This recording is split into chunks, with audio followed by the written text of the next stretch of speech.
Quero convidá-los a uma leitura, no livro de Atos dos Apóstolos, capítulo 27.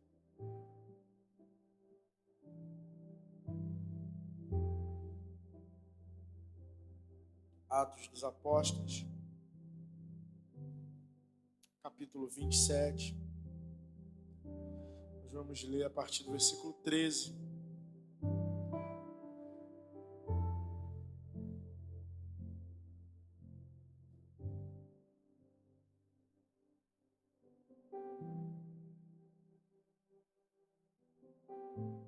Atos dos Apóstolos é essa mesmo. Eu olhei para ver a versão, mas é a que eu estou usando, é King James. Quero compartilhar com vocês sobre esse tema. Deus entregou para essa igreja esse ano, o ano do governo. Que Deus nos faça governar esse ano. Soprando brandamente o vento sul, acreditando eles haverem conseguido alcançar o que almejavam, levantaram âncoras e foram costeando Creta, bem próximo da ilha. Todavia, pouco tempo depois, desencadeou-se contra a ilha uma espécie de furacão, conhecida como vento nordeste, e sendo o navio lançado para fora do curso e não podendo navegar contra o vento, nos rendemos à sua fúria, cessamos as tentativas de manobras e nos deixamos ser levados. Passando ao sul e bem próximos de uma ilhota chamada Clauda, foi com extremo esforço que içamos a bordo do bote salva-vidas. Conseguindo recolher o bote para dentro do navio, empregaram todos os recursos para reforçar a embarcação, com cordas, temendo que encalhasse nos bancos de areia de Sírte. Baixaram as velas e largaram o navio à deriva. Contudo, no dia seguinte, sendo violentamente castigado pela tempestade, começamos a atirar no mar a carga do navio. Ao terceiro dia, em meio à tempestade, com as próprias mãos lançaram a armação do navio. Nem sol nem estrelas foram avistadas por muitos dias. Aqueles ventos devastadores e o mar revolto abateram-se com ímpeto sobre nós, a ponto de perdermos toda a esperança de sermos salvos. E após muito tempo sem comer, Paulo se pôs de pé no meio deles e admoestou-os: Senhores, devias ter dado ouvidos aos meus conselhos e não ter saído de Creta naqueles dias, pois dessa forma teriam evitado este dano e prejuízo. Entretanto, agora vos exorto que tenhais bom ânimo, porquanto não se perderá vida alguma entre nós, mas somente o navio será destruído. Versículo 23 e 24 para terminar. Pois ontem, durante a noite, apareceu-me um anjo do Deus a quem pertenço, a quem eu sirvo, e me comunicou: Paulo, não temas, eis que é imperativo que comparecerás diante de César, e por isso Deus, por sua graça, te concedeu a tua vida e a de todos os que estão navegando contigo. Pai, que a tua palavra nos inspire nessa noite, Senhor. Que o teu Espírito Santo traduza para nós a linguagem do céu nessa hora, Senhor. Que todos os ruídos que possam disputar lugar com a tua voz em nossos ouvidos sejam aniquilados agora em nome de Jesus. Libera uma unção agora através da ministração da tua palavra, e que não seja apenas um discurso, que não seja apenas uma oratória, mas que seja a voz do teu Espírito Santo. Eu estou disponível para ser usado por ti para a glória do Senhor, e que o Senhor seja glorificado nessa noite em nome de Jesus. Amém. Uma das mensagens mais transformadoras que eu já ouvi na minha vida, eu ouvi quando eu ainda era jovem na igreja que cresci, ministrada pelo meu pastor que já está jubilado, como diz na linguagem da minha denominação, quando o pastor se aposenta, e ele era um intrépido pregador, pastor Wilson Ramos, e ele pregou uma palavra que marcou-me profundamente. Foi a melhor mensagem que eu ouvi dele ao longo de todos os anos que ele me pastoreou. E o tema dessa mensagem era... Ele gostava muito de sermão temático, e eu gosto também. O tema da mensagem dele foi: na crise surgem os fortes. Você pode repetir essa frase? Na crise surgem os fortes. Eu só mudaria hoje para essa conversa nossa é que os governos se estabelecem nas crises. Quando a gente pensa em governo, automaticamente nossa mente ela é levada a questões políticas. E aí a gente pensa em uma plataforma de autoridade. A gente pensa em uma plataforma de privilégios. Embora a palavra governo sempre traga para nós a ideia do controle, a ideia de estar no controle, governar é controlar, biblicamente falando, todos os homens de Deus, a pastora Niandra citou ainda há pouco o exemplo de José, que foram estabelecidos para governar, foram estabelecidos em tempos de crise. Esse texto que lemos é um texto muito caro para o meu coração, muito precioso. Na verdade, o livro de Atos dos Apóstolos é o meu livro favorito de toda a Bíblia Sagrada. É o livro que mais vezes li, provavelmente mais vezes preguei. E esse texto, do capítulo 27 inteiro, ele descreve o translado de Paulo, que agora havia, depois de ter sido preso e passado por uma série de julgamentos regionais, como ele era um cidadão romano também, além de judeu, ele possuía dupla cidadania. Em algum momento desses julgamentos regionais, o Paulo faz uma apelação, que era o seu direito como cidadão romano. Como cidadão romano, ele não deveria ser julgado somente numa instância regional, mas ele tinha direito de ser julgado pelo próprio imperador, pela Suprema Corte. E aí, depois de alguns julgamentos dos judeus, e vai para um lado, e vai para o outro, e vai para uma província, ele então faz uma apelação que ele seja levado a César. E agora, no capítulo 27, ele está indo para Roma, preso como prisioneiro, para ser julgado pela Suprema Corte, onde futuramente ele vai ser condenado à pena capital, à decapitação, mas vai demorar muito. Não é sobre o desfecho final, é sobre esse translado dele como prisioneiro, numa viagem de navio que aproximadamente durava 4 meses de duração, uma viagem longa, tensa por si só. Paulo já não é mais um menino, já é um idoso, já tem as suas limitações, comorbidades, fruto do próprio martírio que ele sofreu ao longo da vida, as perseguições. Paulo sofreu apedrejamento, Paulo sofreu prisões, açoites. Então ele já tem uma saúde bem debilitada, ele já não é mais um jovem, e essa é considerada também a última viagem missionária. Se você estudar a história da igreja, você vai aprender que Paulo fez 4 viagens. Quanta gente? 3 viagens ele fez voluntariamente, pregando, plantando igreja e edificando. E a 4ª viagem é essa, que também é reconhecida como viagem missionária, porque embora ele esteja preso, embora ele esteja sendo levado para o julgamento, é uma viagem penitenciária, é uma escolta armada que está o levando. Ele está sob a custódia de um centurião. No navio que ele está tem aproximadamente 280 pessoas. Grande parte deles são meliantes, são criminosos, e eles estão indo também para Roma para serem julgados e sentenciados. Mas aquilo que é uma viagem, aquilo que é aparentemente apenas uma viagem de um prisioneiro velho, é um processo de Deus para levá-lo para o seu propósito final, porque Deus tem meios disfuncionais de conduzir a sua vida para cumprir o propósito que Ele estabeleceu. Deus não age dentro de uma cartilha ética e lógica, meus irmãos. Deus não tem um plano de voo geralmente confortável, aquilo que muitas vezes não parece que é um processo de Deus, parece mais uma ação de Satanás.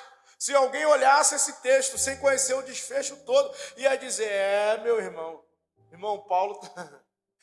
Paulo deve ter cometido algum pecado.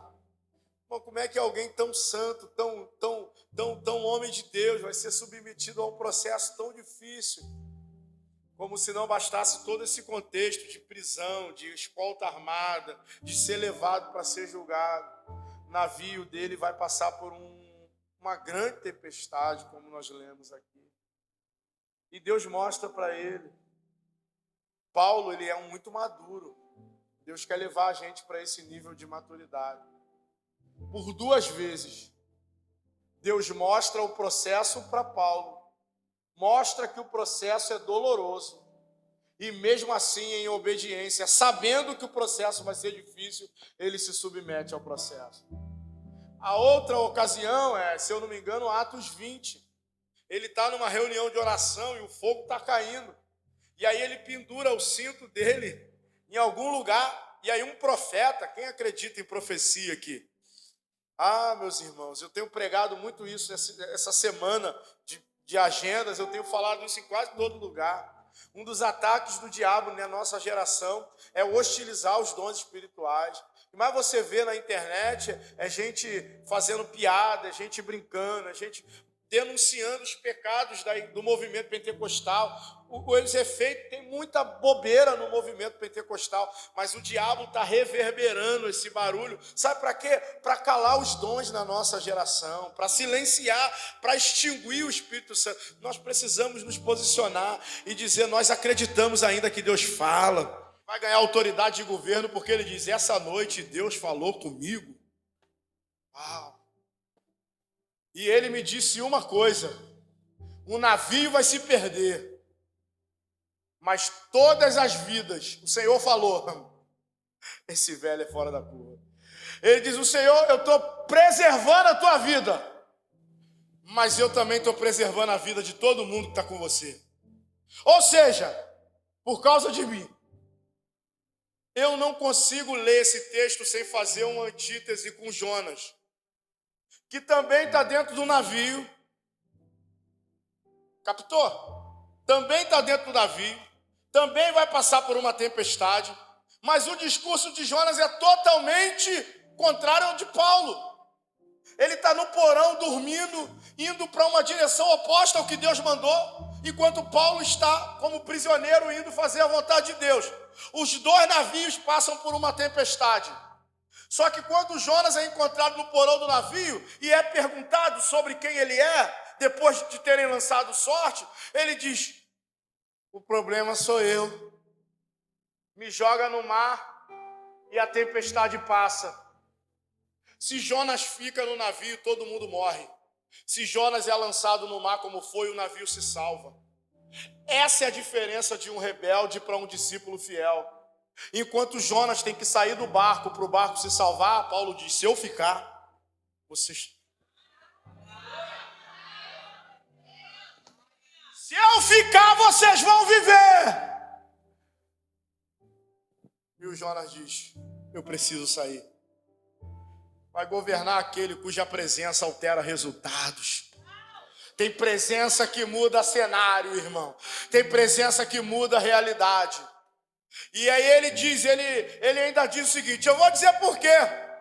O anjo me disse que eu vou ir para Roma. Na King James que nós lemos aqui, o Senhor diz assim, o anjo do Senhor enviado para falar com Paulo diz, é imperativo que você chegue a Roma. Você sabe o que é imperativo? É ordem, é decreto, é decisão tomada. O que o anjo diz para Paulo é o seguinte, ninguém vai morrer porque o Senhor já tomou uma decisão, você vai chegar em Roma. Fala para quem está do seu lado, já está decidido, irmão. Já está decretado, irmão. Já tem decretos da parte de Deus para a tua vida, para a tua casa, para essa igreja. A nossa missão é alinhar o nosso coração ao dele. A nossa missão é descobrir quais os decretos. 2025 não é um ano para você correr atrás da bênção, mas para você discernir os decretos e se aliançar a Ele. Não é tempo de você correr atrás do lugar da visitação, é tempo de você ouvir o que é que Deus falou, se alinhar e esperar, porque se Deus falou, vai acontecer, com tempestade, sem tempestade, com vento, sem vento, está decretado. Xarabarabarabara. O Senhor já decidiu. Meu Deus, isso é poderoso demais. Há coisas sobre a sua vida que já estão decididas. Há decretos sobre essa igreja que já foram decretados. Há palavras que já foram liberadas. E quando Deus decide, já era. Os decretos de Deus não significam ausência de tempestade. Porque Paulo emenda. O navio vai se perder. A carga vai se perder. Só tem uma coisa que vai ser preservada: a minha vida e a vida de todos vocês. Tem um momento que eles começam a querer governar. Seu maior desafio é não atender o apelo do seu coração caído de querer governar. O maior ídolo que a gente tem que lutar para não adorá-lo não é um ídolo de cera, de madeira. O ídolo do nosso tempo é controle. E aí tem um momento que os marinheiros tentam controlar, tentam levantar o bote. E o Paulo está vendo, velho, ele está vivo. Ele diz: se eles saírem do barco, se eles levantarem os botes, se eles assumirem o controle, o Senhor vai tirar a mão. E aí o capitão do navio, acreditando em Paulo, corta as cordas. Há 2 cortes de cordas nesse texto, você leu comigo: dos botes e das âncoras. Deus me trouxe aqui hoje, talvez só para falar isso. Corta as cordas que possam trazer para você em algum momento o controle. E confia que o Senhor vai te levar para o lugar que Ele preparou para você. Quem governa não é quem controla. Quem vai governar em 2025 é quem está no seu coração decidido a fazer a vontade de Deus. Ano passado, 2024, semana eu lembrei disso, Priscila. Deus me deu uma direção no início do ano, em janeiro. Eu dei aquela folha branca que a gente faz, vocês fizeram aqui também na semana da virada. Só que o Espírito Santo me deu uma direção para todo mundo assinar no final da folha e não escrever nada. Aí eles pensaram que ia assinar primeiro e depois ia colocar os itens. No último dia da semana profética eu falei: agora entrega. Ué, pastor, não escrevemos nada. É exatamente isso que você precisa, eu disse, em 2024. Assinar uma folha branca e entregar na mão do Espírito Santo.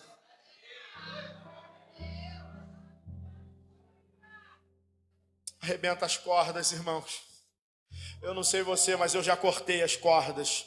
Eu já cortei a corda com bote que pode me levar para outro lugar. Eu não tenho plano B, eu não tenho uma outra agenda. Eu não estou fazendo algo e pensando: não, se isso aqui não dá certo, eu vou para os Estados Unidos. Eu não estou aqui, eu não tenho plano B, não, se isso aqui não dá certo, eu vou para a Europa. Não, se isso aqui não der certo, eu vou abrir uma empresa.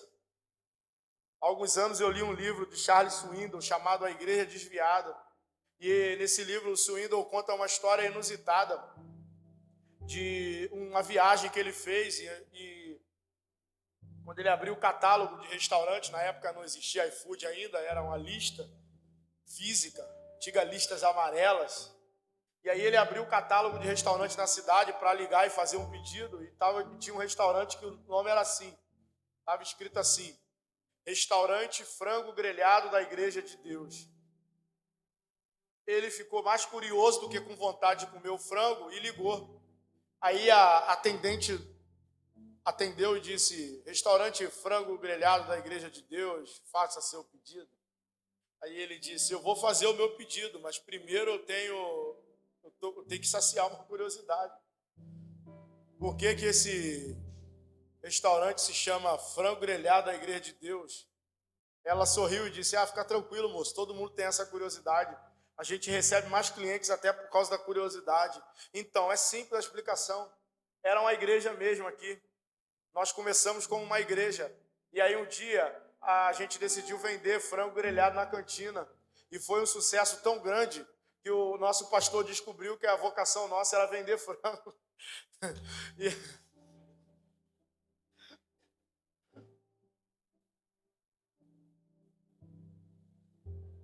E a gente fechou a igreja e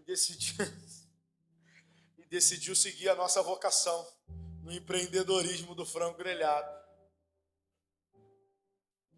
Para quem não sabe para onde vai, qualquer oportunidade seduz você e faz você perder o foco. Irmão, eu já cortei as cordas. Corte a corda. Elimine o plano B. Foca naquilo que Deus te entregou como uma visão. E você vai governar como Paulo governou. Porque se você tiver opções no primeiro vento, na primeira luta, na primeira tempestade, na primeira dificuldade, você vai abrir mão do projeto que Deus entregou para você cuidar. Mas se você... Sabe por que ninguém foge mais desse barco? Sabe por que não tem bote salva-vida mais? Mas você fica mantendo bote salva-vida. Você fica mantendo... Tem gente que casou, mas o quarto dele, de solteiro, na casa dos pais, ainda está montado.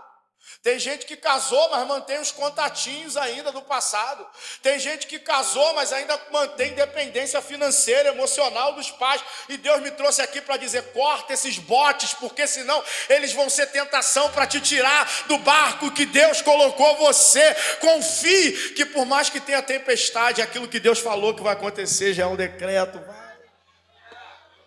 Corte as suas pontes, corte a sua conexão. Toda vez que alguém diz para mim: pastor, eu estou pensando em sair da igreja. Esse é um critério meu lá, não quer dizer que se aplica aqui. Toda vez que alguém diz: pastor, eu estou bem pensando em sair da igreja. Uma vez um menino do Ministério de Louvor, já era ruim o Ministério de Louvor, e aí um virou para mim numa reunião e disse: pastor, até o final do ano, o André, tadinho do André. Só que eu tinha 25 anos, eu era um filho desencapado. Ele disse: se as coisas aqui no louvor continuar do jeito que está, até o final do ano eu vou sair do louvor. Eu falei: não, cara, você vai sair agora. Eu era muito desencapado. Eu falei: essa igreja existe há mais de 20 anos, André. Ela existiu antes de você, vai existir além de você. Muito obrigado pelos anos que você aqui serviu, mas a partir de hoje eu nem estou contando com você. Ele disse: eu acabei de mudar de ideia agora. No início da plantação da igreja, uma família me procurou e falou: pastor, uma família bacana, importante, talentosa. Falou: pastor, a gente entende a visão, mas só que a gente tem uma filha adolescente, e aí lá perto da nossa casa tem uma igreja com mais atrativo, ministérios e tal, e a gente está considerando. Não esperei nem acabar de falar. Falei: se eu fosse vocês, eu iria. Como assim? Eu acho que você tem que ir. Sua família é o seu primeiro ministério. Se de alguma forma essa igreja está prejudicando sua relação familiar, por favor, não fique aqui. Meus irmãos, não se mantenha amarrado a botes que podem te tirar do centro da vontade de Deus. Essa noite Deus está te dando a faca, a tesoura, a navalha para você cortar, porque quando você se render ao vento, Ele vai te levar para onde Deus... Irmão, para todo mundo que está naquele barco é uma tempestade. Para Paulo é o passaporte para a prova. O mesmo vento que afunda navio te leva para Roma, meu irmão. É só um processo que vai te levar para onde Deus quer te levar. Permaneça. Se coloque de pé. Oh, louvado seja Deus. Oh, louvado seja Deus. Paulo, não temas. Versículo 24, é com ele que eu vou terminar. Palavra do Senhor para Paulo. Eu vou falar Paulo. Pode colocar aqui no telão para a gente fazer uma dinâmica profética. Ao invés de Paulo, você vai falar o seu nome. Ok? Vai aparecer Paulo ali. É o versículo 24. Atos 27, 24. Está escrito assim: Paulo, não temas. Eis que é imperativo que compareças diante de César. E por isso, Deus, por sua graça, te concedeu a tua vida e a de todos os que estão navegando contigo. Nós vamos ler até César. Paulo, não temas, eis que é imperativo que compareça diante de César. Vamos ler no 3, só que em vez de Paulo, você vai falar o seu nome, mas vai com autoridade, irmão. Ergue o seu pulmão aí. Vai com autoridade. Em vez de falar Paulo, você vai falar o seu nome. Dá a pausinha da vírgula e aí a gente segue. Vamos lá no 3. 1, 2, 3. Milton, não temas. Eis que é imperativo que compareça diante de César. Já está decidido. Já está decidido.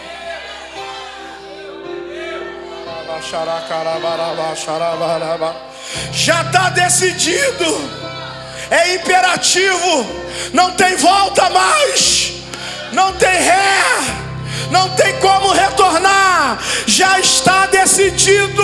Já há um destino em Deus para você em 2025.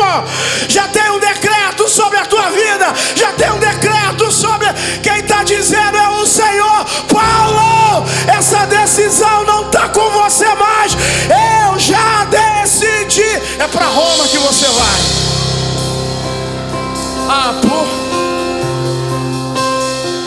Por favor. Por favor, fala para 3 pessoas a seguinte frase: já está decidido. Fala, já está decidido. Já está decidido. Já está decretado. O ano só está começando para você, mas ele já chegou lá no final. Ele está dizendo